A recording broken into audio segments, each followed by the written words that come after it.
Hey, tonight we dived into the story of an ordinary day in a 1950s American small town. So stay calm and listen. If these stories help to asleep, then like and subscribe to my channel and drop a comment where from. It is 4:30 in the morning and the town is still asleep. Not the light sleep where someone might roll over or check the clock. This is the deep, heavy sleep, the kind where even thoughts have stopped moving. The streets are dark, but not fully dark. Old streetlights glow softly, like they are trying their best, even though no one is watching. Their light spills onto the empty road in small yellow circles. Nothing moves through them. No cars. No bikes. Not even a confused dog. The sidewalks sit quietly on both sides of the street. They are clean, flat, and completely unused. No footsteps, no shadows passing by. They seem almost surprised to be awake while everyone else sleeps. The shops along Main Street are all closed. Their windows are dark. Their doors are locked. Signs hang still, not swinging, not making a sound. The barber shop chair waits inside, empty and patient. The grocery store shelves rest quietly, full and untouched. The diner stools line up neatly, as if they are standing in formation, waiting for breakfast time. The houses nearby are calm and still. Curtains are drawn. Porch lights are turned off. Inside, families sleep in separate rooms, breathing slowly, one breath after another. Beds creak softly when someone shifts. Blankets rise and fall. Alarm clocks sit silently, pretending they are not about to ruin someone's morning in a few hours. Every house looks peaceful from the outside. Nothing suggests stress. Nothing suggests hurry. Right now, no one needs to be anywhere. The town has no schedule at this hour. Somewhere far away, a train horn sounds. It is long and low, and it echoes gently through the air. It does not rush. It does not demand attention. It simply reminds the town that the world exists beyond these streets. Then it fades, leaving quiet behind again. A light breeze moves through the trees. Leaves shift slightly, making a soft, rustling sound. It is the kind of sound that does not wake anyone up. It only makes the silence feel fuller. The air is cool and clean. There is no smell of coffee yet. No frying food. Just the faint scent of grass, pavement, and night air. The town smells like rest. Time moves differently before dawn. Minutes stretch out. Seconds feel longer. There is no pressure to hurry along. Even the clocks seem relaxed, ticking slowly, 1 second at a time. In one house, someone turns over in bed. They sigh, adjust their pillow, and fall back into sleep. In another, a baby stirs for a moment, then settles again. Nothing important happens, and that is exactly the point. The town feels like it is holding its breath. Not in a worried way, more like it is enjoying the quiet before the day begins talking too much. Street lights hum softly. It is a low sound, almost like a whisper.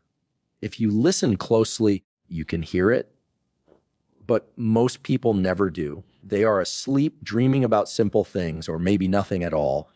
There is no traffic noise, no radios, no voices. The silence is not empty.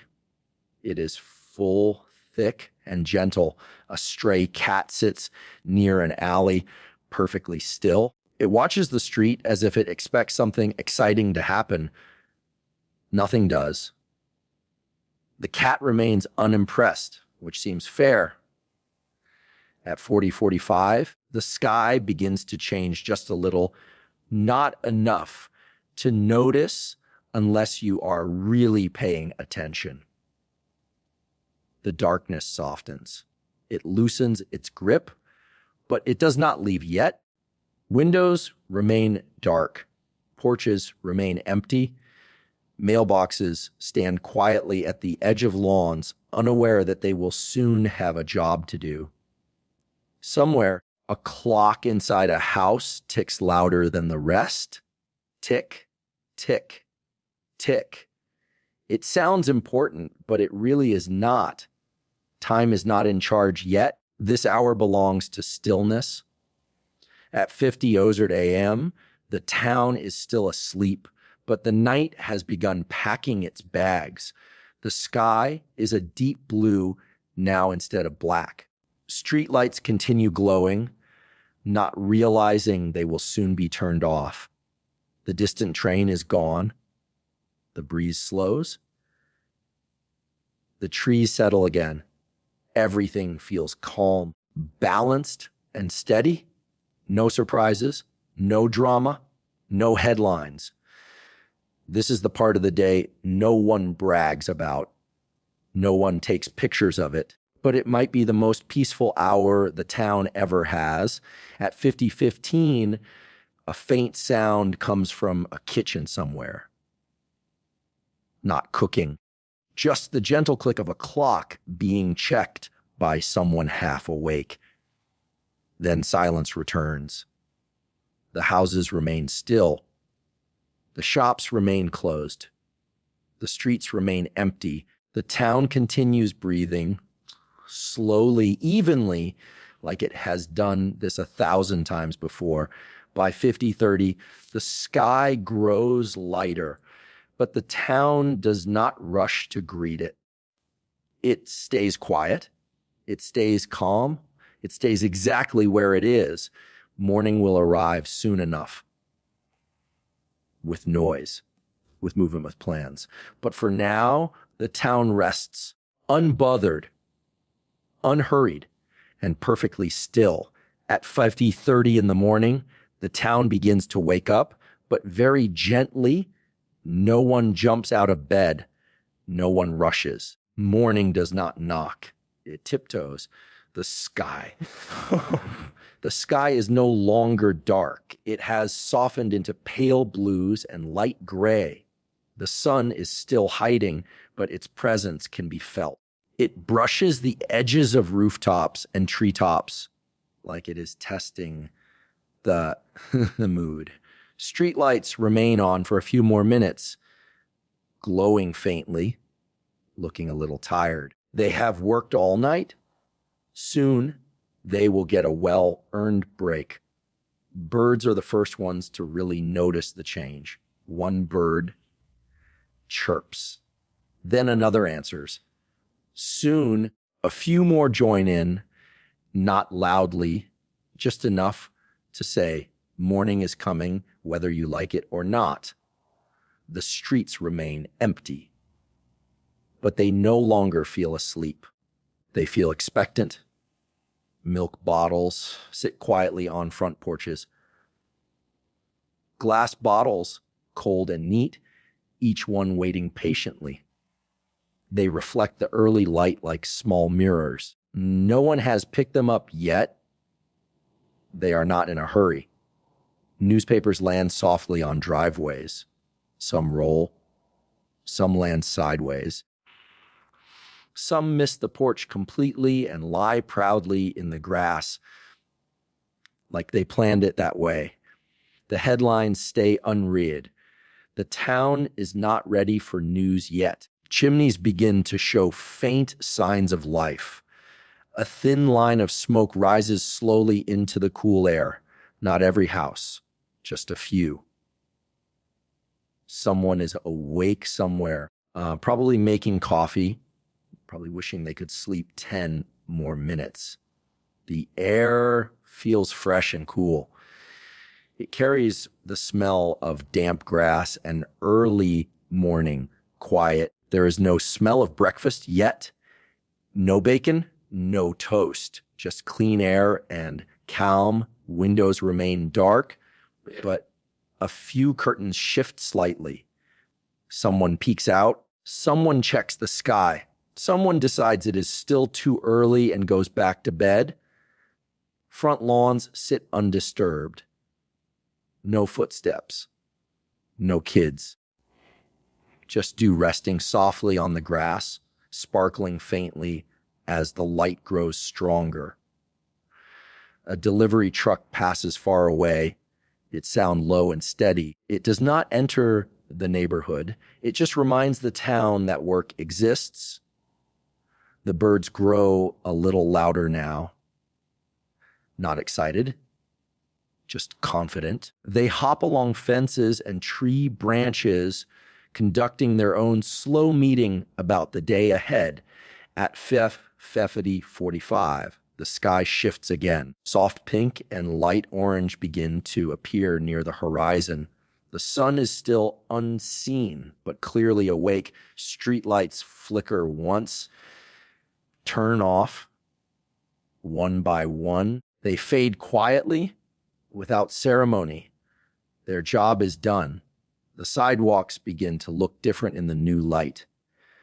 Cracks, edges, and shadows become clearer. Still empty, still quiet. A screen door opens somewhere, very slowly. Someone steps onto a porch, stretches, and yawns. They stand there for a moment, just breathing. They do not speak. They do not rush. Then they go back inside. Milk bottles remain untouched. They are very good at waiting. A dog barks once, just once, then stops as if remembering the time. It seems proud of its self-control. The town feels like it is waking up its senses one at a time. Sight comes first. Sound follows slowly. Movement will come later. At 60 Hoders a.m., the sun finally begins to rise. Not dramatically. No bright burst. Just a slow, steady glow spreading across rooftops, streets, and porches. Windows catch the light. Glass reflects gold for a moment, then settles into normal daylight. Inside homes, alarm clocks are still quiet. They are waiting. They know their moment is coming. They are patient, but not kind. Coffee makers click on in a few kitchens very quietly. This smell begins to travel slow and warm, like an invitation. Newspapers remain where they landed. No one is ready for reading yet. The town is still easing into consciousness. Birds now fully own the morning. They hop, flutter, and chirp with purpose. They seem very pleased with themselves. The streets remain calm, but they no longer feel empty. They feel awake. They feel ready. At 60:15, the town has officially crossed the line from night into morning. But it does not celebrate. It does not announce itself. It simply exists in this soft, early light, quiet, orderly, peaceful. The day has not started yet, but it is stretching, warming up, getting ready, and for a few more minutes, everything remains slow, gentle, and just a little sleepy. By 6:15 in the morning, the town is no longer asleep. It is not fully awake either. It is in that quiet middle space where eyes open slowly and thoughts take their time. Inside the houses, alarm clocks begin to prepare themselves. They sit on bedside tables, silent but confident. They know what they are about to do. They do not feel guilty. At 60:20, the first alarm rings somewhere. It is not loud, just loud enough. A hand reaches out from under a blanket and presses it off. Silence returns. A few minutes later, another alarm sounds. Then another. Each one is answered with a sigh, a stretch, or a quiet complaint whispered into the pillow. Bedroom lights flick on softly. Not bright overhead lights. Small lamps. Gentle light that says, you can wake up, but no rush. Feet touch the floor. The floor is cold. This is noted, but accepted. Slippers are found. Robes are pulled on. In one house, a father stands in front of the bathroom mirror, still half asleep. He blinks slowly at his reflection, as if trying to recognize himself. The reflection blinks back. They seem to agree it is too early for conversation. Another house. A mother ties her hair back and yawns. She glances at the clock and nods. Yes, this is happening. The sound of running water begins to appear and water begins to throughout the neighborhood. Sinks turn on. Showers start. Toothbrushes tap gently against porcelain. Bathrooms fill with steam. Mirrors fog up. Someone draws a smiley face in the fog. It is quickly forgotten. In kitchens, lights click on. One by one, soft yellow light fills small rooms that were dark only minutes ago. Coffee makers are filled with water. Coffee grounds are measured carefully, even though no one is fully awake yet. Buttons are pressed. Machines hum quietly, like they are trying not to disturb anyone. Kettles are placed on stoves. Gas ignites with a gentle sound. Water begins to heat. The smell of coffee starts spreading through houses. It moves slowly, but confidently. It reaches bedrooms and gently reminds people why waking up is sometimes worth it. Radios are turned on low. Very low, just enough to hear voices speaking calmly about the weather or the news. No loud music. No excitement yet. Curtains are pulled open a little more. Morning light spills inside, soft and pale. It lands on tables, chairs, and quiet countertops in bedrooms. Children are still asleep. Blankets are kicked aside. Hair sticks up in strange directions. They remain completely unaware of schedules, responsibilities, or breakfast. Parents walk quietly past their doors. They know better than to wake them too early. That moment will come soon enough. Beds are made, not perfectly, but neatly enough. Pillows are fluffed. Blankets are smoothed out. The night is officially put away. In one house, a window is cracked open. Cool air slips inside. It mixes with warm coffee smells. It feels balanced. Outside, front doors remain closed. No one has stepped out yet. The town is still waking inward, not outward. Clocks tick steadily. 60:30, 60:35. Time moves forward, calm and steady. Someone flips a light switch in the hallway. Someone else quietly closes a bedroom door. The sound echoes gently, then fades. In the kitchen, breakfast ingredients are laid out. Bread waits in the toaster. Eggs rest on the counter. Nothing is cooked yet. This is preparation time. A lunchbox is placed on the table. Then another. They are empty for now. They will not stay that way for long. In a living room, a newspaper is picked up and unfolded. Pages rustle softly. Someone scans the front page, not fully reading, just checking the shape of the day ahead. At 60:45, children begin to wake slowly. Very slowly. A door opens halfway. A small voice asks what time it is. The answer is given gently. A groan follows. This is expected. Bathroom doors open and close again.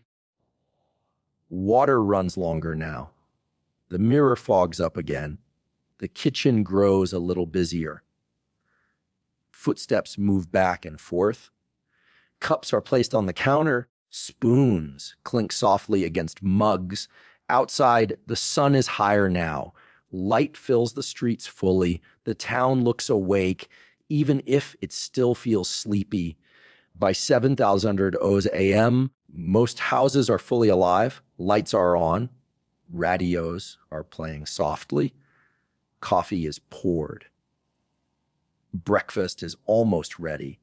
The town has completed its transition from sleep to stirring to movement. Nothing dramatic has happened.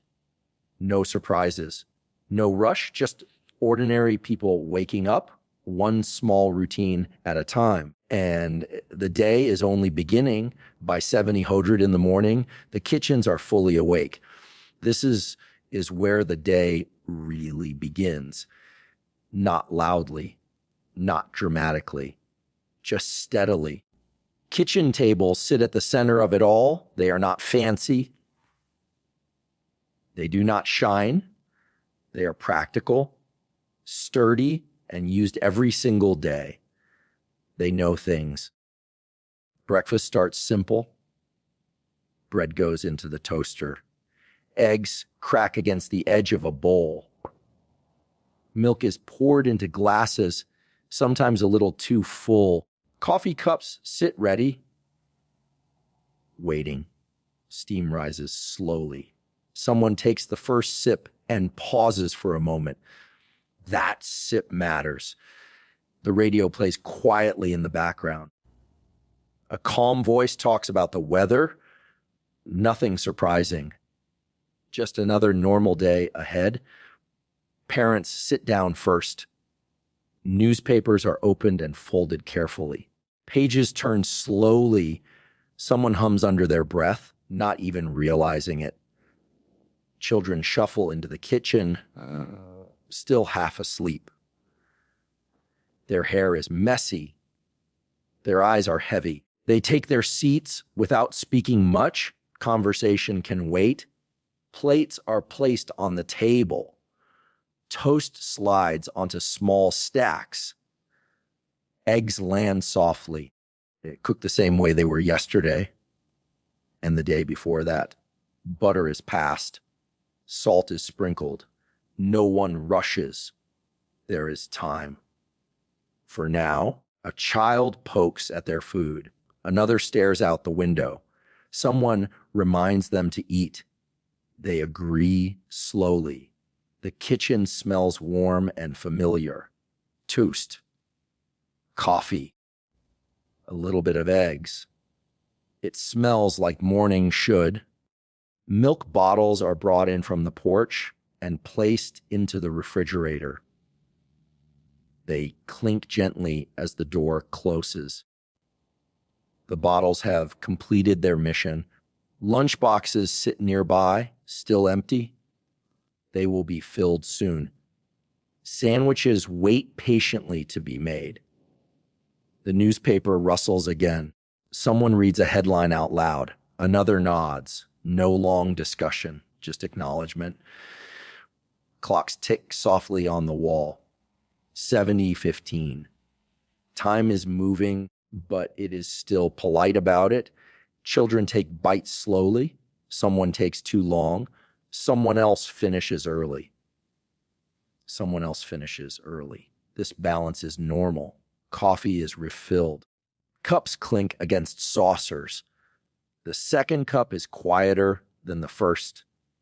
Outside, the sun is fully up now. Light fills the kitchen through the window.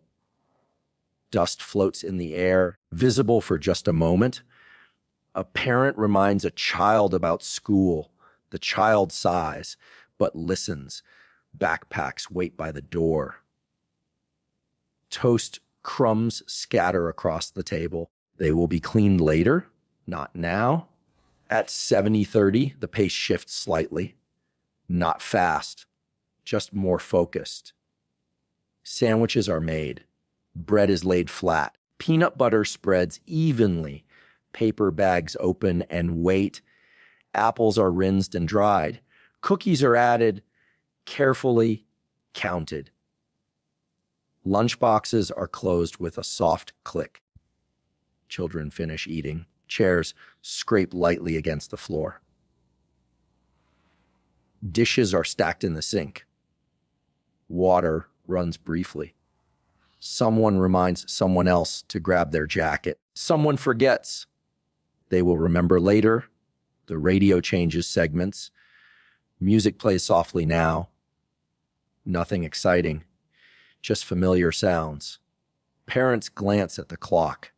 7:45, still okay. The kitchen feels lived in now. Warm, used, comfortable, cups sit empty. Plates are scraped clean. Breakfast has done its job. Children move toward the door. Shoes are put on, not always in the correct order. Laces are tied, sometimes twice. A final sip of coffee is taken. It is warmer now, less urgent. Outside, school buses can be heard in the distance. Not close yet, but coming. Someone grabs a coat. Someone else grabs a lunchbox. A reminder is given about homework. It is received mostly. The kitchen quiets again. Not empty, just calmer. By 80 Hozard a.m., breakfast is over. The table is cleared. The day has officially begun. The kitchen has played its part. Tomorrow, it will do it all again. By 80 Hoders in the morning, the houses begin to open themselves to the world. Not all at once, one door at a time. Front doors creak softly as they swing open. Cool morning air slips inside for a moment, then gets shut out again. The night is officially done. Children step onto porches with backpacks hanging low on their shoulders. Some walk quickly. Some move slowly, hoping time might feel bad for them and stop. Time does not. Lunchboxes are carried carefully. They are important now. They will be very important later. Mothers stand near the door, offering last reminders. Don't forget your jacket. Don't forget your lunch. Don't forget to behave. The reminders are familiar. They work most of the time. Fathers button coats, grab hats, and step outside. Some head toward cars parked in driveways. Others walk down the street toward work. Their steps are steady and practiced. Engines turn over. Not loudly, just enough to announce that the day has officially started moving. School buses appear at the ends of streets. Big, yellow, and impossible to ignore. They stop with a soft hiss. Doors open. Children climb aboard, one after another. Inside the bus, seats fill up. Voices stay low. No one is fully awake yet. Bicycles roll down sidewalks. Wheels spin slowly. A bell rings once, then stops. No need to overdo it. Neighbors begin to appear. They wave. They nod. They exchange short greetings that mean more than they say. Morning. Morning. That is enough. The sidewalks finally have footsteps. They welcome them politely. Mailboxes stand quietly, watching everyone leave. They will be busy later. For now, They observe. Cars pull away from curbs. One by one, no honking, no hurry. The town moves outward now, from homes to streets, to schedules. Shops along Main Street remain closed for a few more minutes. Their windows reflect the growing activity. They will join soon. Children disappear down the road toward school. Parents watch until they are out of sight. Then they turn back inside or head off themselves. Inside homes, the quiet returns. Different from the night quiet, this is daytime quiet, temporary. Dishes sit in sinks. Beds are empty. Chairs wait patiently. Outside, the sun is bright now. It lights up everything evenly.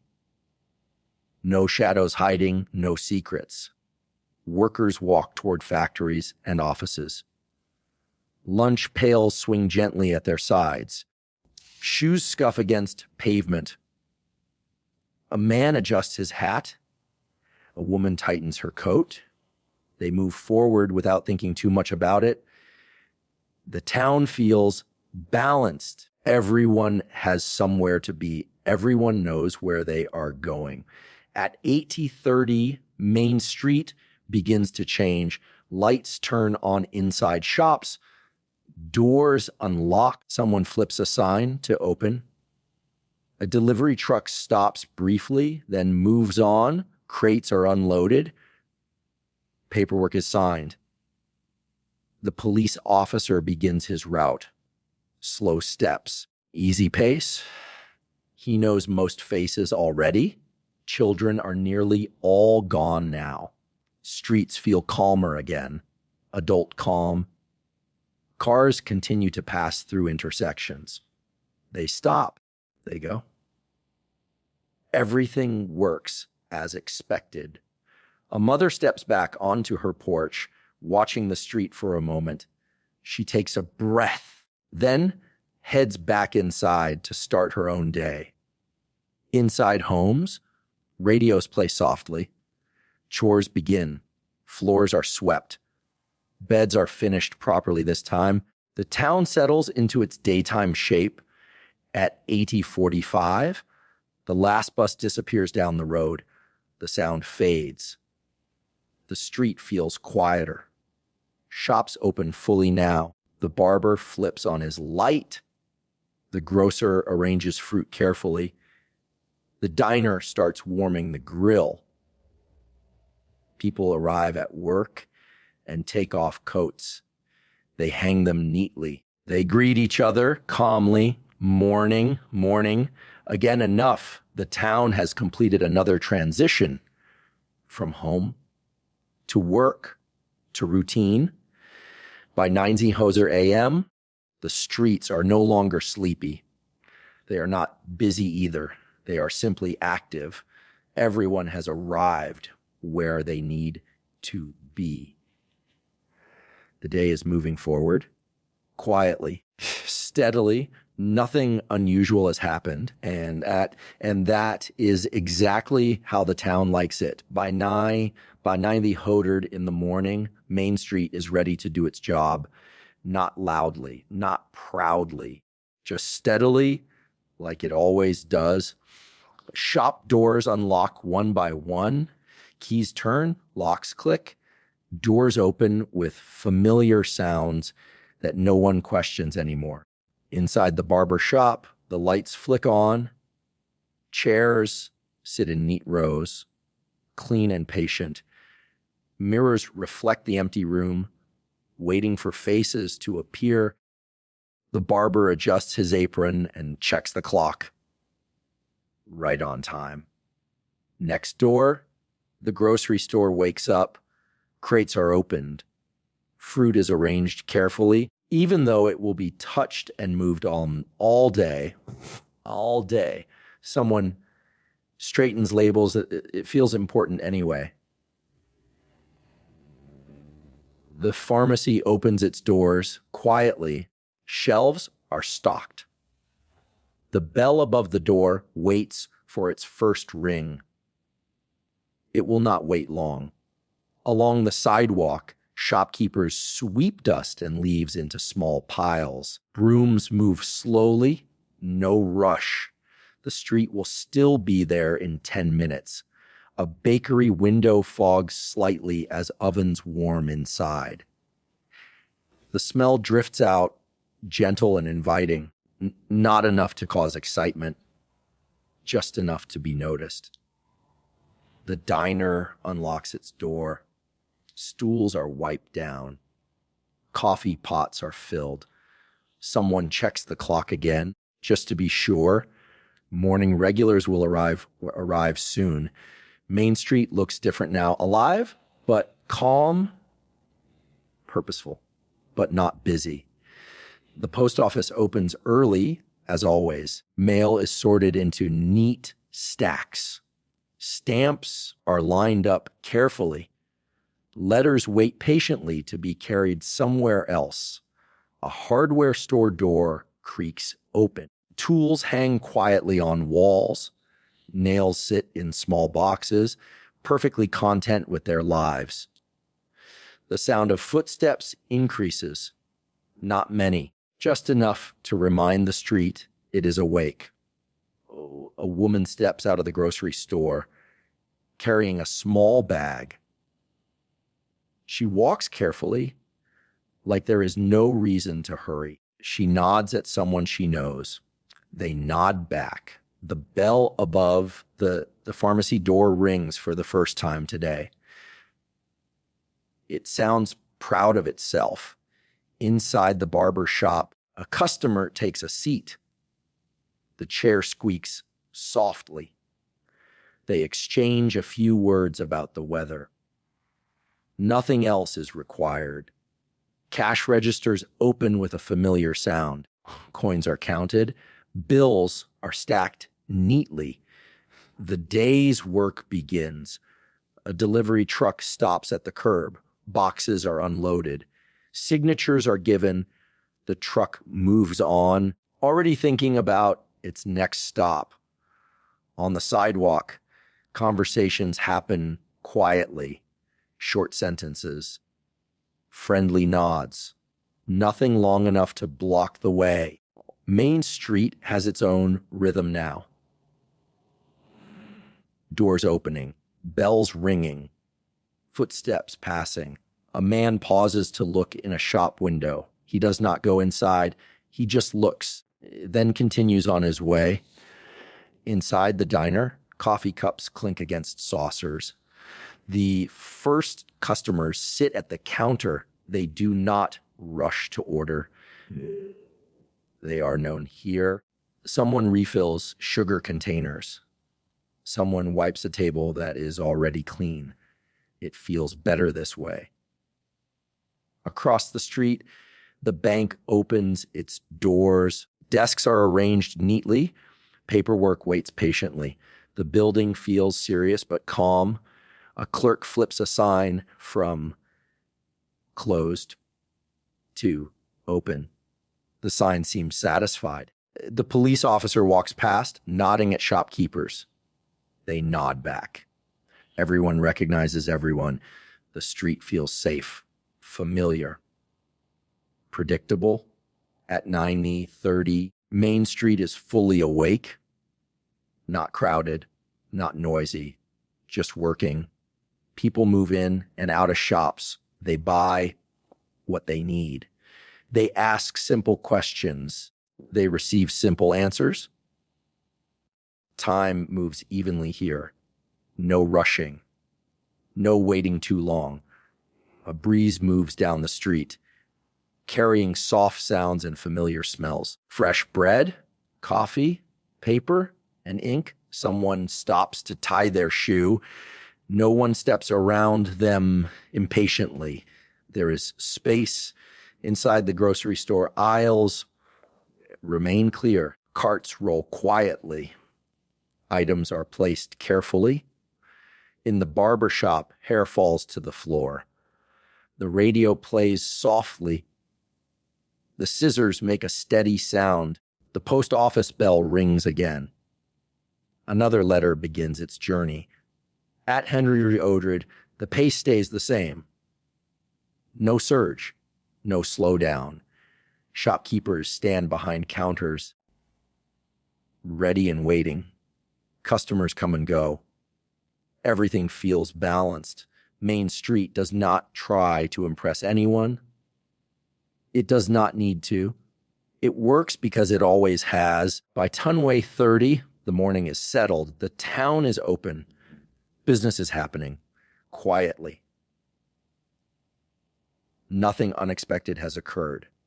Nothing needs fixing. The street continues doing what it does best, being ordinary, being reliable, being ready for whatever the rest of the day brings.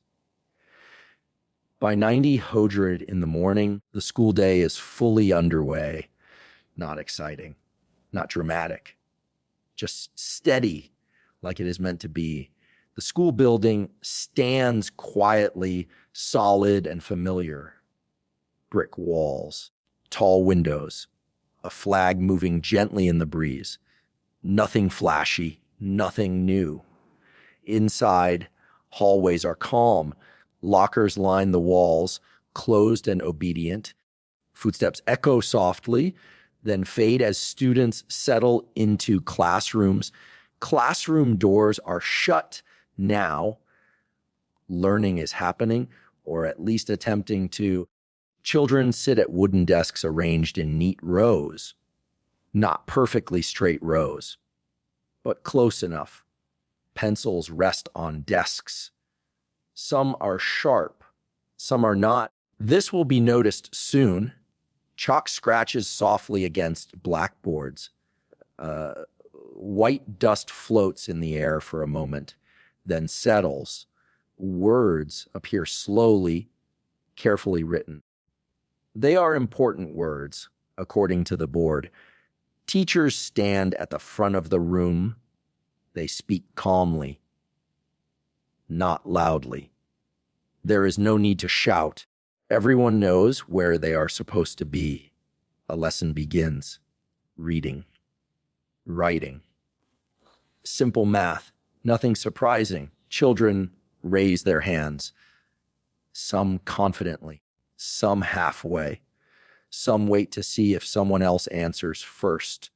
A clock ticks on the wall. Tick, tick. It seems very serious about its job. Pages turn, pencils move. Erasers rub gently, trying to fix small mistakes. Some succeed. Some leave smudges instead. A student stares out the window for a moment. Sunlight fills the classroom. Birds can be seen hopping along the fence outside. The student is gently reminded to pay attention. They return to their desk without protest. In another classroom, children read aloud, one at a time. Some read smoothly. Some read slowly. Everyone waits patiently. Desks creak when someone shifts in their seat. Chairs scrape lightly against the floor. These sounds blend together into a quiet classroom hum. The back of the room. The back of the room. A globe sits untouched. It waits for geography day. The smell of chalk, paper, and floor cleaner fills the air. It smells like school, always has. In the hallway, a bell rings softly to mark the end of a lesson. It is not loud, just firm. Students stand, stretch, and move to their next class. Footsteps echo briefly, then disappear again. Teachers straighten papers on their desks. They take a breath, then begin again. At Henry Odred, the school feels settled. Everyone knows the routine now. In a math class, numbers are written on the board. They sit quietly, waiting to be solved. Some students solve them. Some pretend to. In a handwriting lesson, letters are practiced carefully. Loops and lines fill the page. Neatness is encouraged. Perfection is hoped for. A teacher walks between desks, checking work.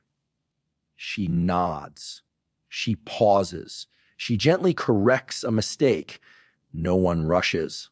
There is time. At recess, children step outside for a short break. Not wild, just enough movement. They walk, talk, and stretch. A ball rolls across the yard. Someone retrieves it calmly. Laughter appears briefly, then settles again. Energy rises, but only a little. The bell rings. Recess ends. No one is shocked. Children line up and return to class. They sit back down, slightly warmer, slightly happier. Inside again, the morning lessons continue. Reading becomes writing. Writing becomes spelling. Someone drops a pencil. It rolls across the floor. It is picked up. The world continues. In a science class, a simple diagram is drawn. Nothing explodes. Nothing surprises anyone. Teachers glance at the clock now and then 11:10. Hazard is approaching. Lunch is not far away. Students begin to feel it. Not hunger exactly, more like anticipation. The school quiet remains strong, focused, predictable. At 11:30, notebooks are closed. Pencils are set down. Chairs move back slightly. The morning has been completed successfully. No major events, no excitement, just lessons learned or at least heard. The school breathes out slowly. The next part of the day is coming. By mid-morning, work has fully settled in across the town. Not rushed, not dramatic, just moving forward, one task at a time. Factories hum quietly at the edges of town. Machines move in steady patterns. They do not hurry. They do not slow down. They simply do what they were built to do. Workers stand at their stations, hands moving from one step to the next. The work is familiar. Muscle memory does most of it now. Thinking is optional. Lunch pails sit nearby, unopened. They wait patiently. Their moment will come later. Inside offices, desks are lined up neatly. Papers are stacked. Folders are labeled clearly. Everything has its place, even if it does not always stay there. Typewriters click and clack softly. Keys move up and down in calm rhythm. Someone pauses, fixes a mistake, and continues. No one panics. Phones sit quietly on desks. They ring sometimes. When they do, someone answers politely. Call ends. The phone returns to silence. Clerks move papers from one pile to another. This seems important. It probably is. In the post office, mail continues to move. Letters slide into slots. Packages are stacked carefully. Stamps are pressed firmly into place. A postal worker checks an address twice. Better safe than sorry. On the street, the police officer continues his walk. Slow steps, easy pace. He tips his hat to people he passes. They tip theirs back. Nothing suspicious happens. This is appreciated. At the bank, customers step inside calmly. They wait in line. They do not complain. They trust the system. Tellers count bills carefully. They double check. They triple check. Money is serious business. In the hardware store, someone asks for nails. They are shown exactly where to find them. Everyone is satisfied. Work continues without interruption. Time moves forward, steady and calm. At Henry Oderd, coffee cups are refilled, not rushed, just necessary. Someone stretches their arms. Someone adjusts their chair. Someone checks the clock and nods. Everything is on schedule. Factories continue humming. Offices continue clicking. Shops continue serving. A breeze drifts through open windows. It carries dust, paper smells, and the sound of distant traffic. Nothing unpleasant, just life happening. In one office, a window is opened a little wider.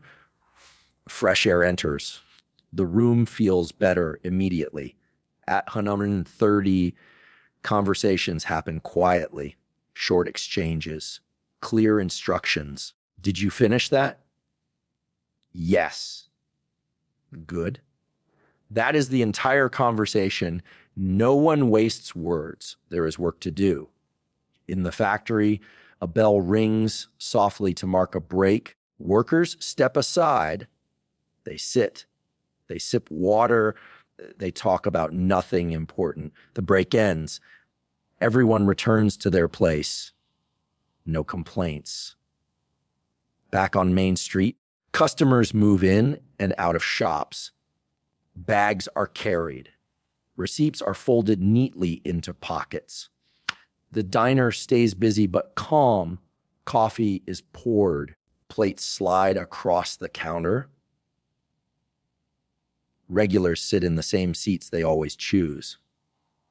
Someone reads the newspaper while waiting for their order. They nod at a headline. Nothing shocking today. At 1100, the sun sits higher in the sky.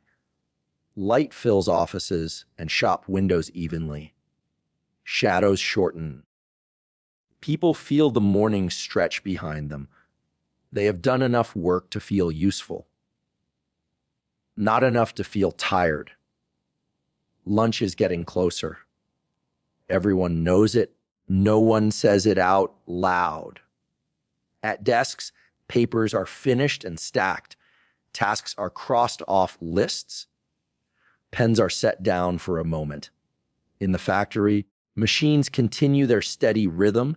They do not care what time it is. They just keep going. At the school, classrooms prepare for the transition to lunch. Teachers glance at the clock. Students sense the change. In offices, chairs squeak softly as people shift. They sit straighter now. Anticipation has entered the room. By 11:30, the pace slows just a little, not stopping, just easing. Work is wrapped up neatly. Final notes are made, hands are washed, lunch pails are picked up, paper bags are grabbed, coats are adjusted. At 1:00, the morning workday reaches its pause. Not an end, just a break. The town exhales gently. It has earned it. By 11:30 in the morning, the town begins to slow down again. Not stop, just soften. It is that quiet moment between doing things and taking a break. Everyone feels it at the same time, even if no one talks about it. Main Street grows a little quieter. Shops are still open. Doors still swing. But footsteps move slower now. Inside stores, customers browse without hurry. They already bought what they needed. Now they are just looking. Looking takes time. Cash registers stay closed a bit longer between sales.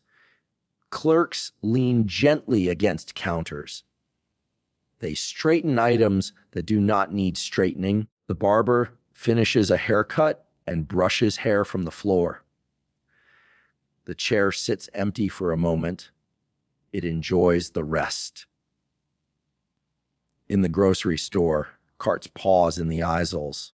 People compare labels, even though they usually buy the same thing every week.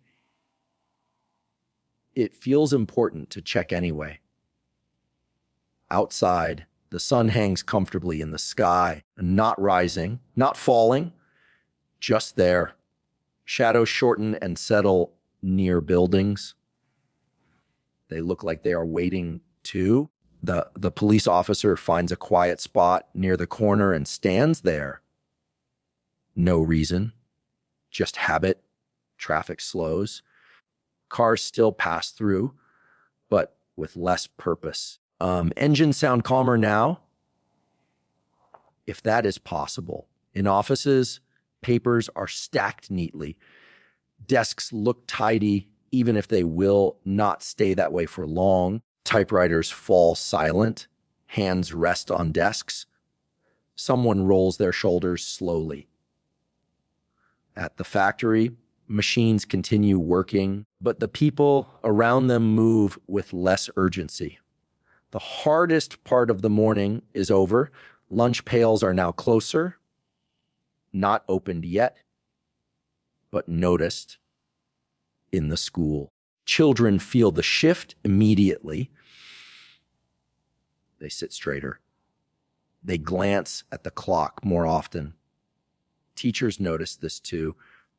They pretend not to. Lessons become shorter now. Final instructions are given. Not much new information is added. Chalk rests on the ledge. The blackboard stays clean for a few extra minutes. In classrooms, the air feels warmer. Windows are cracked open a bit more. Outside sounds drift in. A bird lands on the windowsill. A student notices. The bird leaves. The student returns to their book. Back on Main Street, the diner becomes a little busier. Not full yet, but ready. Coffee cups are refilled. Menace are wiped down again. Someone checks the clock behind the counter. The smell of food begins to spread slowly. Nothing strong, just enough to remind people that lunch exists. Inside homes, radios play softly. Chores pause for a moment. Hands are washed. Someone sits down at the kitchen table. Even though there is nothing to eat yet, it feels like the right place to be outside. The breeze moves through town again. It carries warm air, dust, and the faint smell of bread and coffee. Everything feels suspended, like the town is holding itself gently in place. At 11:40, conversations fade. People speak less. They save their energy. Shops remain open, but customers come and go quietly now. No browsing, just quick purchases. The post office finishes sorting the last of the morning mail. Stamps are put away. Counters are cleared. A clerk stretches and looks at the clock. Almost time. At the bank, tellers organize their desks. Papers are aligned carefully. Pens are set down neatly. Money waits. It always does. In the factory, a supervisor checks the floor once more. Everything looks fine. It usually does. The town sounds different now. Less movement. More space between sounds. A door opens, then closes. Footsteps pass, then fade. At 11:50, the feeling grows stronger. Lunch is coming. Everyone knows it. Stomachs are not loud yet, just gently reminding. The school bell has not rung, but it will. Teachers finish sentences. Students finish lines on paper. On Main Street, chairs are pulled out at lunch counters. Napkins are stacked. Plates wait. The town leans toward noon. At exactly 1:12, the stillness reaches its peak. For a brief moment, nothing changes. Then everything does. At exactly noon, the town changes pace. Not suddenly, just enough to notice. Lunch has arrived. The school bell rings, clear and firm. Books close. Pencils are set down. Chairs move back in unison. Children stand up, already thinking about food. In factories, machines slow or stop. Hands are wiped clean. Lunch pails are picked up like they have been waiting for this moment all morning, which they have. Office workers push chairs back and stretch. They stand slowly, like their bodies need a second to remember how. Jackets are grabbed. Hats are adjusted. Main Street begins to fill again. Not busy, comfortably active. The diner becomes the center of attention. Its door opens and closes steadily. The bell above it rings again and again, sounding proud of itself. Inside, stools fill up. The same people choose the same seats they always do. No one questions it. Coffee is poured immediately. No one even has to ask. It just appears. Menus are handed out. Even though most people already know what they want, sometimes it is nice to pretend you are deciding. Sandwiches hit the grill with a soft sizzle. Soup simmers quietly. Plates warm under heat lamps. Conversation stays low. This is not a loud lunch crowd. This is a tired but satisfied lunch crowd. Forks scrape plates gently. Cups clink. Someone laughs softly, then returns to eating. At lunch counters, elbows rest comfortably. Newspapers are folded open. Someone reads while they eat slowly, carefully. Outside, people sit on benches with paper bags. Sandwiches are unwrapped.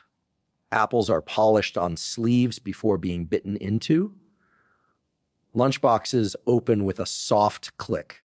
Inside, everything is exactly where it should be.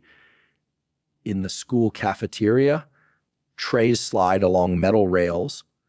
Milk cartons are placed carefully. Food is simple, reliable. Children sit with friends. They talk about small things. Nothing important, nothing urgent. Teachers sit at their own table, enjoying a moment of quiet. They sip coffee and nod at one another. On Main Street, shops stay open through lunch. Customers come in and out between bites. The post office slows its work. Clerks eat behind the counter or in the back room. Mail waits patiently. At the bank, tellers take turns stepping away. Lunch happens in shifts. Order is maintained. In offices, some desks are empty now. Chairs pushed in. Lights still on. Others eat at their desks. Sandwich in one hand. Paper in the other. Balance achieved. The sun sits high overhead. Light fills the street evenly. No shadows hide. The town feels warm now. Comfortably warm. Not sleepy yet, but thinking about it. At 20:30, the pace stays steady. No rush to leave. No rush to return. People finish eating slowly. They wipe their mouths. They fold napkins carefully. Someone orders pie. It was not planned, but it felt right. Coffee cups are refilled again, this time more casually. Outside, wrappers are folded neatly. Trash is placed in bins. Nothing is left behind. Children begin lining up again at school. Lunch is ending. Energy remains, but focus is returning. In factories, workers finish the last bite and close their lunch pails. They sit for a moment longer. Just one more minute. In offices, chairs scrape softly as people stand. Jackets are put back on. Pens are picked up again. Main Street begins to thin out. The diner bell rings less often now. The lunch crowd fades. The regular afternoon crowd prepares to take over. At 1:00 p.m., the town shifts once more. Lunch is ending. Work is calling again. The school bell rings. Children return to classrooms, slightly louder, slightly happier. Machines start up again. Typewriters resume their soft clicking. Doors close behind returning workers. The diner quiets. Tables are wiped.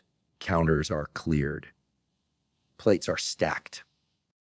Coffee pots are refilled just in case. At 1:30, lunch is officially over. The town does not announce it. It simply moves on. Everyone is back where they need to be, satisfied, steady. The middle of the day stretches ahead, calm and predictable. By 1:30 in the afternoon, the town settles into its slowest rhythm. Lunch is over. Morning energy is gone. What remains is a gentle drift. This is the quiet middle of the day. Not exciting, not dramatic, just comfortably slow. The sun sits high and steady. It does not rush across the sky. It seems perfectly happy staying where it is. Warm light fills offices, classrooms, and shops. Fans begin to spin slowly. They hum softly, doing their best. In offices, people return to their desks. Chairs squeak a little louder now. Not broken, just tired. Typewriters start clicking again, but with less enthusiasm than before lunch. Keys are pressed a little slower. Mistakes happen more often. They are fixed without complaint. Someone takes a sip of coffee and realizes it is cold. They drink it anyway. Papers move from one pile to another. Folders are opened, then closed again. Everything feels slightly heavier than it did in the morning. In factories, machines run steadily, but workers move with care. Hands still know what to do. Bodies just need reminders. Lunch pails are stored away. They have done their job. They will not be needed again until tomorrow. On Main Street, business continues quietly. Customers come in one or two at a time. No lines, no waiting. The grocery store aisles are calm. Carts roll slowly. Someone stops to reread a label they have read many times before. The barber shop is peaceful now. A customer sits quietly in the chair. The radio plays softly. Scissors move with practiced ease. In the post office, letters are sorted again.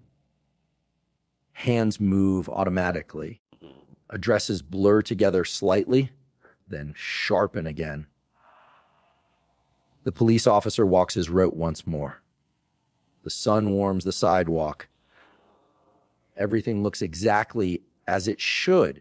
At the school, classrooms feel warmer now. Students sit a little straighter. They blink more often. Lessons continue, but at a softer pace. Teachers speak calmly, carefully choosing words. No one rushes through material. A chalkboard fills slowly. Chalk dust drifts down. It lands on the ledge and stays there. A student stifles a yawn. Another stretches fingers quietly under the desk. No one makes a big deal of it. Outside classroom windows, trees stand still in the heat. Birds sit quietly on branches. Even they seem tired. At 20 and Odard, the town feels like it is floating. Time stretches. Minutes feel longer. In offices, someone stands up just to stretch their legs. They walk to the window. They look outside. They forget why they stood up in the first place. In shops, clerks lean gently against counters. They smile when customers enter. They do not hurry. The diner stays open, but quieter now. A few customers sit at the counter, sipping coffee slowly. No one orders dessert. That feels like too much effort. Sunlight reflects off shop windows. Everything looks a little hazy, a little soft. In homes, chores resume at a slower pace. Laundry is folded. Floors are swept again lightly. Radios play in the background. The town breathes evenly, in, out, at 20:30.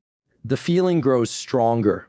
The afternoon is heavy now, not unpleasant, just warm and slow. People adjust their chairs again. Someone loosens a tie. Someone rolls up their sleeves. In the factory, a short break is taken. Workers sit quietly. They drink water. They talk about nothing important. The break ends. Everyone returns to work without complaint. At school, the clock becomes very interesting. Students watch it closely. The hands move slowly, but they do move. Teachers notice the attention drifting. They gently bring it back. Just a little longer, someone says. Everyone understands. Outside, the breeze returns briefly. It moves through town like a helpful guest. Then it leaves again. Main Street remains calm. The morning rush feels far away now. The evening rush has not arrived yet. This is the in-between. At 30 p.m., the town reaches the end of its drift. The slowest part of the day begins to lift. Energy does not return suddenly. It rises gently. School bells are getting closer. Work shifts begin thinking about their end. The afternoon will continue, but it will change. For now, the town enjoys this soft pause, this quiet stretch of time where nothing demands too much. The early afternoon passes like a long breath, slow, warm, and calm. At exactly 3 o'clock, the school bell rings. It is sharp, confident, and very ready to be heard. Books snap shut. Pencils drop into desks. Chairs scrape back all at once, like they planned it. The day is officially over. Students stand up fast, then remember to slow down. Teachers raise a hand. Order returns, mostly. Backpacks are grabbed. Jackets are pulled on. Someone realizes they left something in their desk and goes back for it. The hallways fill with sound. Footsteps echo. Voices rise. Not shouting, just free. Lockers open and close in quick rhythm. Metal doors clang softly again and again. Friends meet at corners. Plans are made. Most of them simple. I'll walk with you. Wanna stop by the store. I gotta be home before supper. Teachers stand near doors, smiling tired smiles. They say goodbye 100 times. They mean it every time. Outside, the school doors open wide. Sunlight pours in. The fresh air feels like a reward. Students spill onto the steps. Some walk. Some run. Some stop to talk even though they will see each other tomorrow. Bicycles roll away in small groups. Pedals spin. Bells ring once or twice, just for fun. School buses line up patiently. Engines idle. Drivers wait calmly. Kids climb aboard, finding the same seats they always use. Windows slide open. Someone waves out the window, even though no one asked them to. The buses pull away slowly. Dust rises briefly, then settles back down. Around town, parents notice the time. They glance at clocks. They listen for footsteps. At home, screen doors open and close. Children arrive with energy to spare. Shoes are kicked off. Backpacks are dropped in familiar places. Homework is mentioned, not yet started. In kitchens, snacks appear. Apples, cookies, leftover cake if someone is lucky. Radios play softly. The afternoon feels lighter now. On Main Street, the town becomes livelier again. Groups of kids walk past shop windows. They stop to look at things they do not plan to buy. The candy store gets busy. Pennies are counted carefully. Choices are made slowly. Someone debates between gum and chocolate. This is serious business. At the soda fountain, stools fill up again. Milkshakes are ordered. Straws are unwrapped with care. Laughter comes easier now. The day feels shorter already.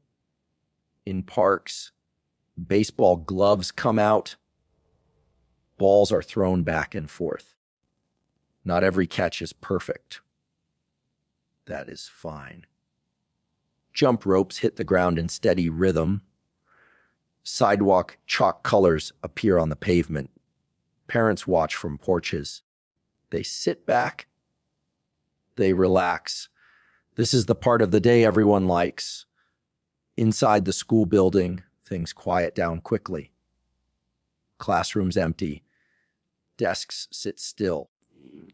Teachers gather papers. They erase chalkboards. They sigh softly. The day went well enough.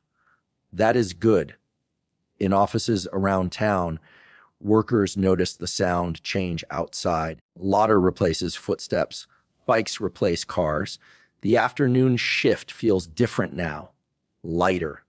Closer to done. At 30:30, the town hums gently. Not loud, just active. Kids move from place to place. They stop by friends' houses. They play for a while. They lose track of time. Someone is told to come home before dark. They agree, honestly meaning it.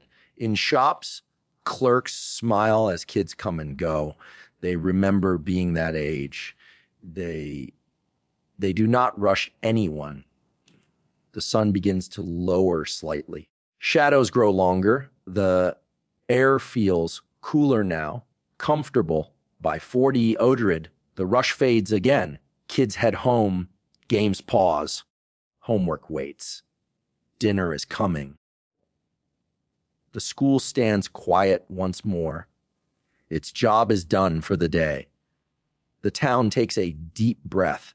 Another part of the day has passed, and the evening is getting ready. At exactly 3 o'clock, the school bell rings. It is sharp, confident, and very ready to be heard. Books snap shut. Pencils drop into desks. Chairs scrape back all at once, like they planned it. The day is officially over. Students stand up fast, then remember to slow down. Teachers raise a hand. Order returns, mostly. Backpacks are grabbed. Jackets are pulled on.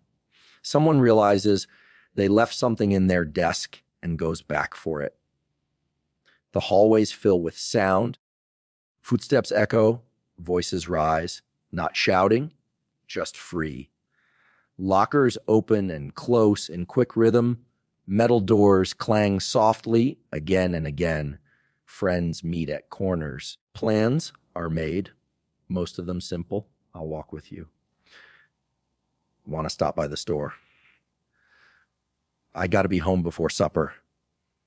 Teachers stand near doors, smiling, tired smiles. They say goodbye 100 times. They mean it every time. Outside, the school doors open wide. Sunlight pours in. The fresh air feels like a reward. Students spill onto the steps. Some walk. Some run. Some stop to talk even though they will see each other tomorrow. Bicycles roll away in small groups. Pedals spin. Bells ring once or twice just for fun. School buses line up patiently. Engines idle. Drivers wait calmly. Kids climb aboard, finding the same seats they always use. Windows slide open. Someone waves out the window, even though no one asked them to. The buses pull away slowly. Dust rises briefly, then settles back down. Around town, parents notice the time. They glance at clocks. They listen for footsteps. At home, screen doors open and close. Children arrive with energy to spare. Shoes are kicked off. Backpacks are dropped in familiar places. Homework is mentioned. Not yet started. In kitchens, snacks appear. Apples, cookies, leftover cake. If someone is lucky, radios play softly. The afternoon feels lighter now. On Main Street, the town becomes livelier again. Groups of kids walk past shop windows. They stop to look at things they do not plan to buy. The candy store gets busy. Pennies are counted carefully. Choices are made slowly. Someone debates between gum and chocolate. This is serious business. At the soda fountain, stools fill up again. Milkshakes are ordered. Straws are unwrapped with care. Laughter comes easier now. The day feels shorter already. In parks, baseball, gloves come out. Balls are thrown back and forth. Not every catch is perfect. That is fine. Jump ropes hit the ground in steady rhythm. Sidewalk chalk colors appear on the pavement. Parents watch from porches. They sit back. They relax. This is the part of the day everyone likes. Inside the school building, things quiet down quickly. Classrooms empty. Desks sit still. Teachers gather papers. They erase chalkboards. They sigh softly. The day went well enough. That is good. In offices around town, workers notice the sound change outside. Laughter replaces footsteps. Bikes replace cars. The afternoon shift feels different now. Lighter, closer to done. At 30:30, the town hums gently, not loud, just active. Kids move from place to place. They stop by friends' houses. They play for a while. They lose track of time. Someone is told to come home before dark. They agree, honestly meaning it. In shops, clerks smile as kids come and go. They remember being that age. They do not rush anyone. The sun begins to lower slightly. Shadows grow longer. The air feels cooler now. Comfortable. By 40 Odrid, the rush fades again. Kids head home. Games pause. Homework waits. Dinner is coming. The school stands quiet once more. Its job is done for the day. The town takes a deep breath. Another part of the day has passed, and the evening is getting ready. Whenever you're ready, we'll move on to chapter 13, late afternoon at home and work. Chapter 13, afternoon chores and errands. All right, here's chapter 13T. Afternoon chores and errands, same sleepy vibe, easy words, tiny humor, right? Around 150 words. By 4 o'clock, the town slips into chore mode. Not exciting. Not dramatic, just necessary. This is the part of the day where things quietly get done. At home, Doors open and close gently. Groceries are set on kitchen counters. Paper bags are folded and saved just in case. Mothers move through the house with calm purpose. Laundry baskets are lifted. Clothes are sorted. Whites here. Colors there. The washing machine hums to life. It does not rush. It never does. Dishes from lunch are washed or stacked neatly. Some wait until after dinner. No one is judging. Floors are swept lightly. Not a deep clean, just enough. Radios play softly in the background. Music drifts from room to room. News voices come and go. Outside, lawns get attention. Someone pulls a mower from the garage. It starts after a few tries. That is normal. The smell of cut grass spreads down the block. Neighbors notice. They nod in approval. Hedges are trimmed. Leaves are raked. Tools move slowly, carefully. Kids help sometimes. Sometimes they disappear instead. Both outcomes are expected. Bicycles lean against fences. A ball rolls across a yard, then stops. In town, errands continue. The grocery store gets another small wave of customers. Dinner plans are being finalized. Cans are lifted. Labels are read. Someone changes their mind at the last second. At the butcher counter, orders are wrapped in brown paper. Twine is tied neatly. Hands exchange polite smiles. The hardware store sees quiet traffic. Someone needs nails. Someone needs paint. Someone just wants to look around. The post office has one last rush. Letters are mailed before dinner. Packages are picked up. At the bank, the day winds down. Ledgers are checked. Drawers are counted. Clerks move with end of day care. Almost finished. Almost. In offices, papers are stacked. Desks are cleared just enough. Pens are capped. Someone makes a note to finish something tomorrow. Tomorrow feels close enough. At home, kids are given small jobs. Take out the trash, set the table, feed the dog. Some jobs are done well. Others are done quickly. Both count.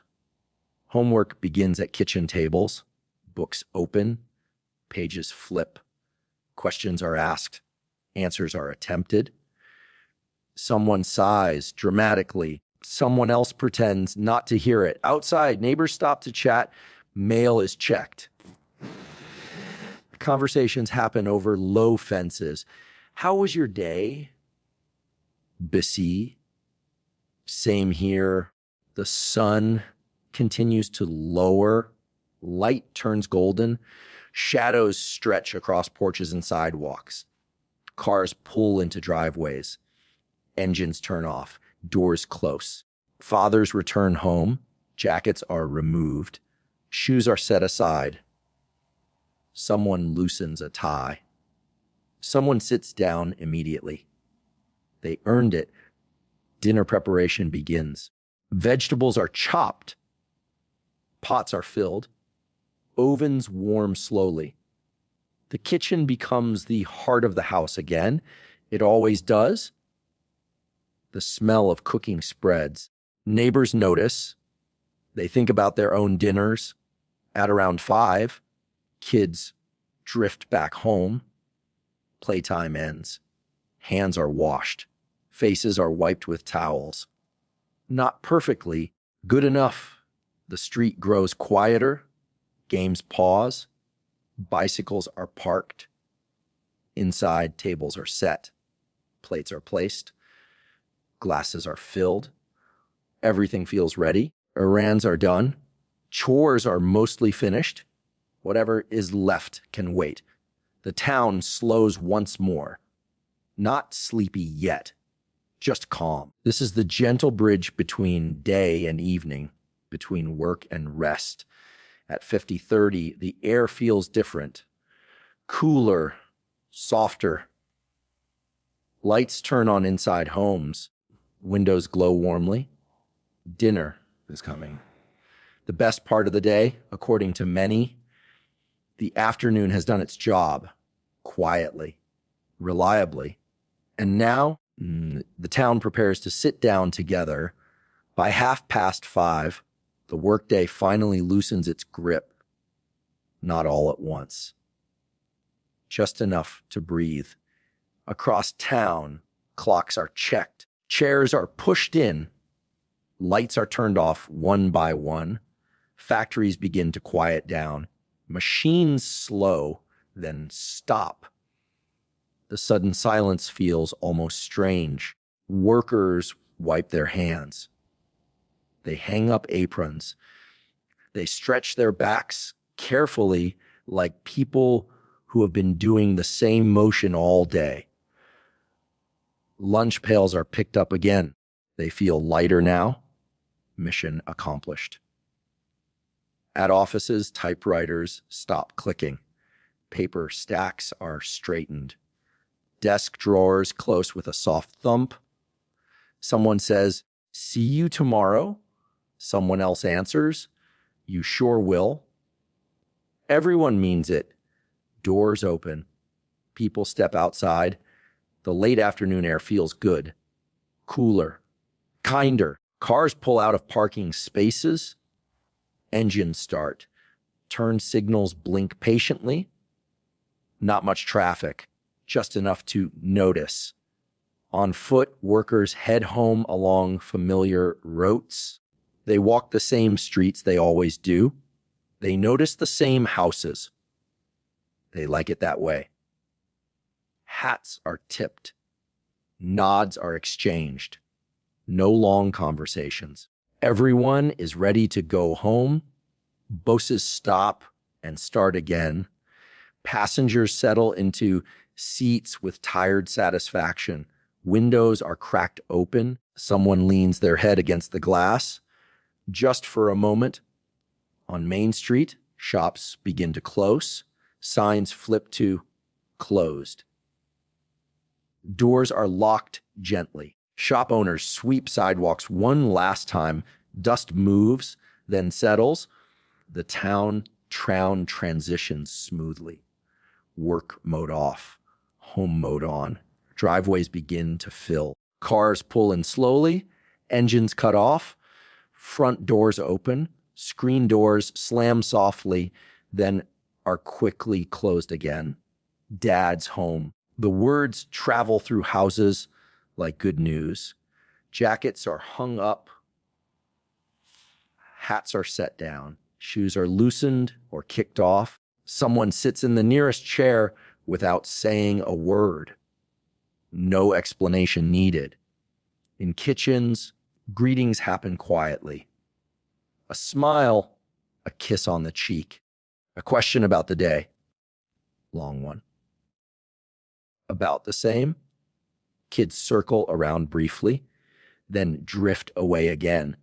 Dinner smells too good to ignore, but not quite ready yet. Hands are washed, faces are wiped, radios are turned down, windows are opened a little wider. Outside, the street fills with familiar sounds. Car doors, footsteps, voices calling from porch to porch. Neighbors chat casually. How'd it go today? Can't complain. Someone does anyway. But gently, the sun slides lower now. The sky softens in color. Everything looks calmer.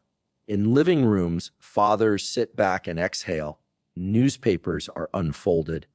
Pages rustle. Someone reads the same article twice and doesn't notice. Mothers move between kitchen and table. Pots are checked. Timers are watched closely. Kids are reminded to set the table. They do, mostly. In some homes, the radio stays on. Music fills the room lightly. In others, it's turned off for peace. The town feels full again, not crowded, just complete. At 60 dinner is close. Everyone can sense it. Bellies notice first. Conversations pick up slightly. The day is shared in pieces, small stories, nothing dramatic. Someone mentions the weather. Someone mentions work. Someone mentions a neighbor's new car. Outside, porch lights flick on. Not dark yet, but soon. The workday feels far away now, already fading. Workers have returned home. They are where they belong. The rhythm of the town slows again perfectly on time. This part of the day is always the same. And that is exactly why it feels so good. The town settles in for the evening, comfortable, familiar. Dinner waits just ahead. By 6:30, dinner is no longer a plan. It is happening. Tables are fully set now. Plates are placed carefully. Forks and knives sit where they always do. Glasses are filled with water or milk. Someone adds ice, even though it will melt. That is fine. The kitchen smells warm and familiar. Meat cooks slowly. Vegetables steam gently. Ovens hum quietly. Pots are stirred one last time. Families gather without being called too loudly. Everyone knows it is time. Chairs pull back. People sit down. The room feels full. In many homes, there is a short pause, a moment of stillness, then dinner begins. Food is passed around the table. Hands reach carefully, please, and thank you are used often. Plates fill up slowly. No one rushes. Conversation starts small. How was school? How was work? Answers are simple. Fine, pussy. Someone asks again later. This time the answer is longer. Children talk about their day. Teachers, friends. Something funny that happened at recess. Parents listen, nodding as they eat. They ask questions between bites. At the other end of the table, work stories appear. Nothing dramatic, just steady details. The machine was acting up again. Same as yesterday. Everyone understands. Food disappears at a comfortable pace. Forks move. Plates slowly empty. Someone asks for more bread. Someone passes the butter. A glass is nearly tipped over. It is saved just in time. Everyone relaxes again. Radios are turned off now. Dinner has the room's full attention. Outside, the light begins to fade. Windows glow softly from the inside. Neighbors sit down at the same time. Across the street. Down the block, the whole town eats together without planning it. At the table, lessons happen quietly. Sit up straight, Dot. Chew slowly. Finish your vegetables. Some vegetables disappear. Others remain suspiciously untouched. Dessert is mentioned.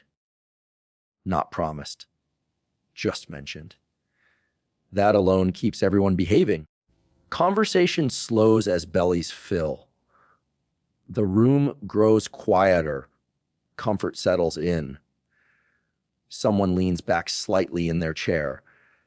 Another person pours one last drink. At around 7, plates are nearly empty. Forks rest. Someone says, "That was good." It means more than it sounds like. Chairs push back again, slowly this time. Dishes are carried to the sink. Water runs. Children are given small jobs. Drying, stacking. Trying not to break anything. In some houses, Dishes wait until later. No one is in a hurry. In living rooms, lights are turned on. Lamps glow warmly. The day feels officially done now.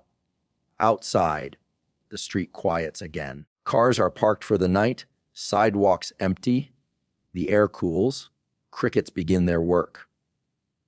Inside, families move into evening mode. Buttons are undone. Shoes are fully removed. Someone sighs deeply from a comfortable chair. This is the good part. Dinner has done its job. It brought everyone together. It slowed everything down. The town feels peaceful now. Fed, satisfied. As the table is cleared, the night opens up ahead. There is still time left, but no pressure, just quiet hours waiting to be filled. By 7:30, the town exhales. Dinner is finished. Dishes are done, or waiting politely. This is the easy part of the day. Inside homes, people settle into comfortable spots. Living rooms glow under warm lamps. Curtains are pulled halfway closed.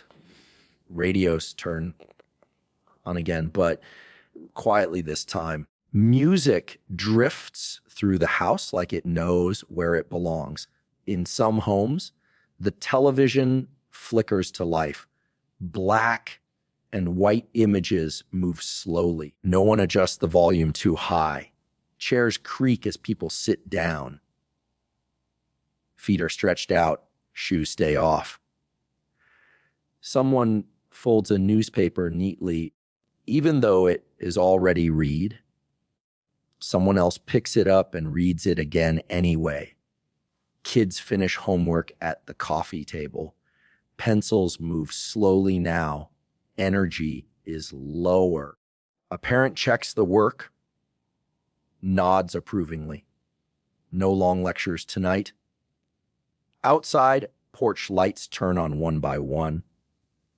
They glow like small stars along the street. Neighbors step outside, just for a moment, just to feel the air.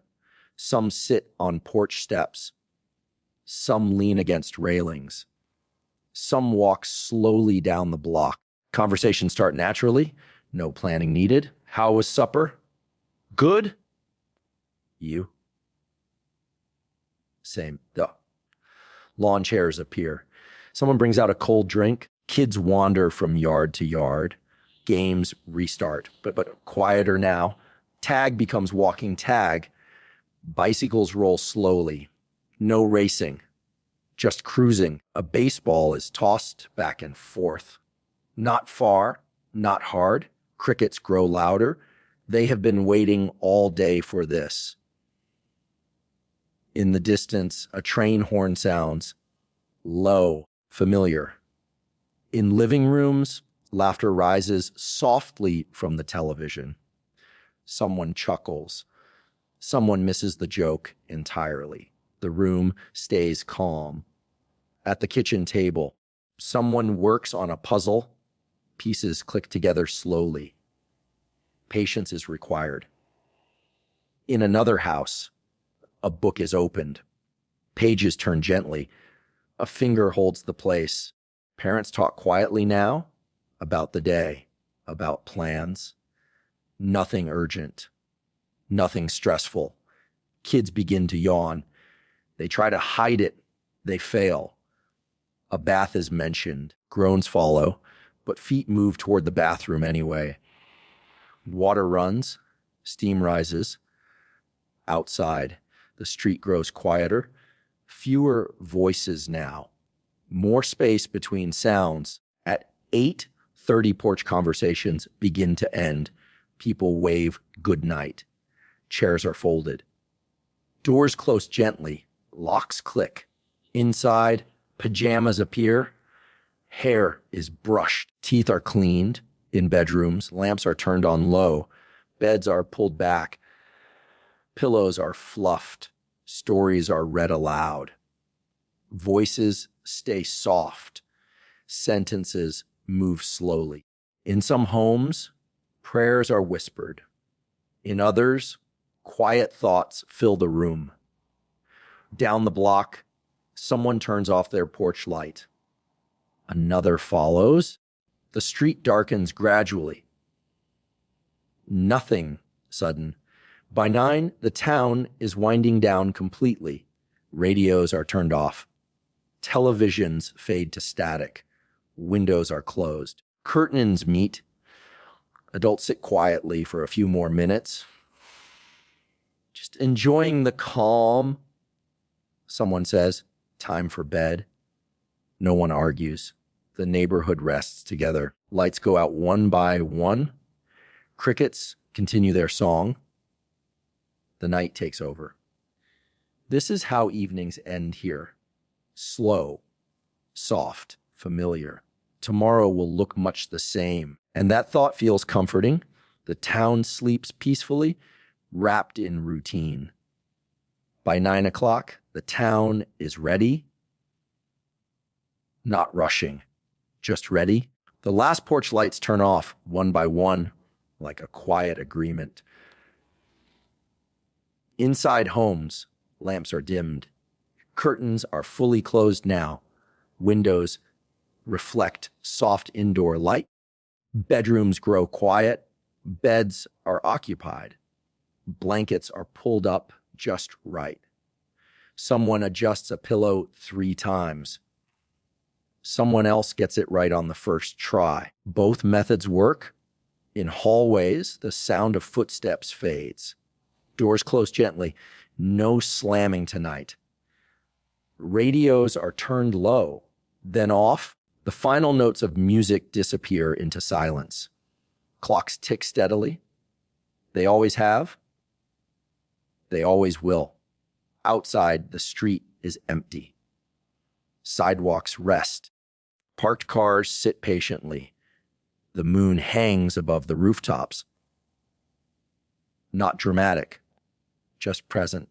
Streetlights cast soft circles on the pavement. Moths gather briefly, then move on. A cat slips across the road, unseen by most.